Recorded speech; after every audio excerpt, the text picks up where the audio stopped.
Have you ever tried to really get inside a mind that just doesn't fit the standard mold? You know, a mind that operates on its own unique logic, making connections that seem, well, invisible to the rest of us. Today, we're diving deep into exactly that: how to build a user manual for a truly unique mind. So that brings us to the big question, right? How do you even begin to assess a mind that defies all the usual labels? When the standard diagnostic tools just don't cut it, where do you possibly start? Well, we're going to approach this whole thing like a detective story.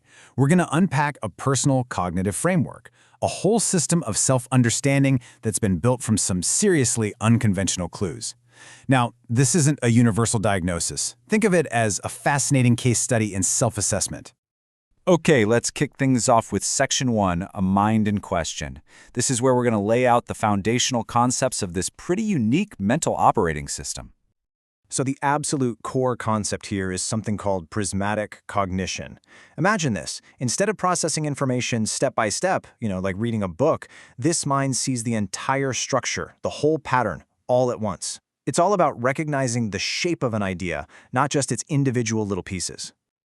Now, what's really interesting is the kind of conflict this creates. When this powerful, pattern-recognizing mind runs up against a rigid, step-by-step educational system, it often looks like failure. But as this quote points out, the breakdown isn't in the learner. No, the failure belongs to the obsolete system that just can't handle a different way of thinking. On to Section 2, Numbers, Symbols, and Identity. This is where we get to look at the clues, the raw data that was used to map this mind. It's pretty wild. Okay, you have to see this. The system starts by assigning numbers to two names. Tom is 35 and Dennis is 47. Then these numbers get converted into base 12, which is a number system with these deep historical roots in things like timekeeping. And through this conversion, 35 becomes 2b and 47 becomes 3b. All of a sudden, two seemingly random numbers create this complementary pairing, which the system interprets as a day/night dynamic. So here's the crucial part, the key distinction we have to make. It's the difference between mathematical fact and symbolic meaning. As you can see on the left, mathematically speaking, only 47 is a prime number. But on the right, we see this idea of a symbolic prime. In this personal system, 35 is treated as a foundational, indivisible unit of meaning. See? It's not really about the math. It's about what the number represents inside the framework. And this symbolism goes even deeper. The 2b/3b pairing gets elevated to represent Hieros Gamos, also known as the sacred marriage. This is an ancient concept that describes a cosmic union of opposites. Think light and dark. These numbers have become this powerful metaphor for internal harmony. Now, let's look at another clue. And I'll be honest, this one seems to come straight out of left field. Jay North, the kid who played Dennis the Menace back in the 60s. In this system, his name isn't just a name. Nope, it's interpreted as a dendritic signaler of orientation. Okay, what on earth does that mean? Let's break it down. J is taken to represent a bird, which symbolizes mimicry, communication, and even the branching, signal-receiving dendrites of a neuron. North is that fixed point, a compass, the pole star, a symbol of moral orientation and integrity. You put them together, and J North becomes this incredible symbol for how the brain's scattered sensory inputs can find their alignment with a central guiding principle. All these symbols and connections, they need a structure to exist in, right? And that brings us to Section 3, the brain's secret geometry. This is the theoretical model that holds this entire cognitive framework together. I mean, how do you map something as complex and messy as an emotion? In this system, the answer is hyperbolic geometry. Now, this isn't about doing complicated equations. It's about using the concept of this geometry, where parallel lines can diverge and space itself curves, as a stand-in. It's an analogy for modeling the nonlinear, branching, interconnected nature of feelings like love.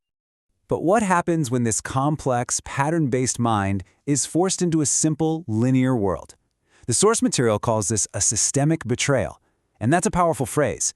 It's the deep emotional wound that happens when your natural way of thinking isn't just misunderstood, but actively rejected by the systems around you, like school. So how do you go about healing a wound like that? Well, that's what brings us to Section 4, Building a Better System. This part is all about the solution that was developed from within this personal framework. This slide just puts the problem and the solution side by side perfectly.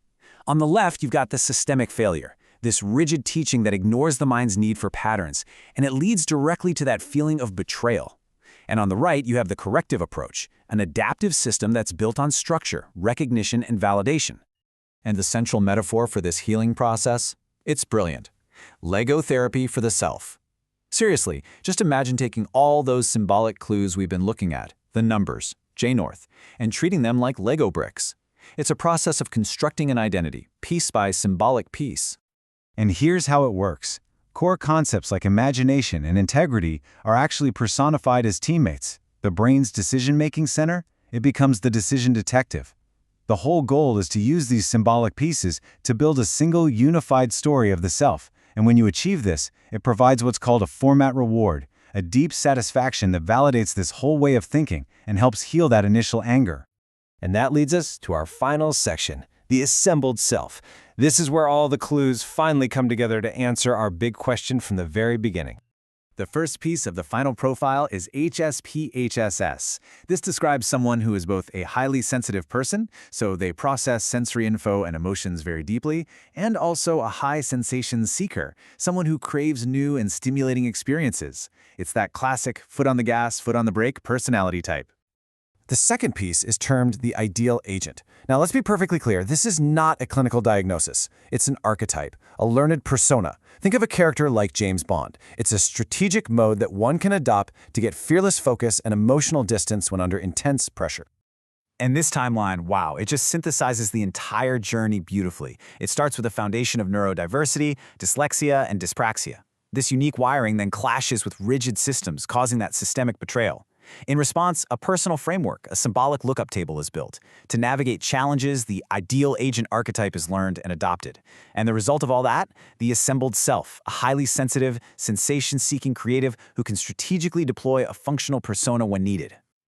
So, what have we really been looking at this whole time? It's a form of high-level autobiographical mental time travel.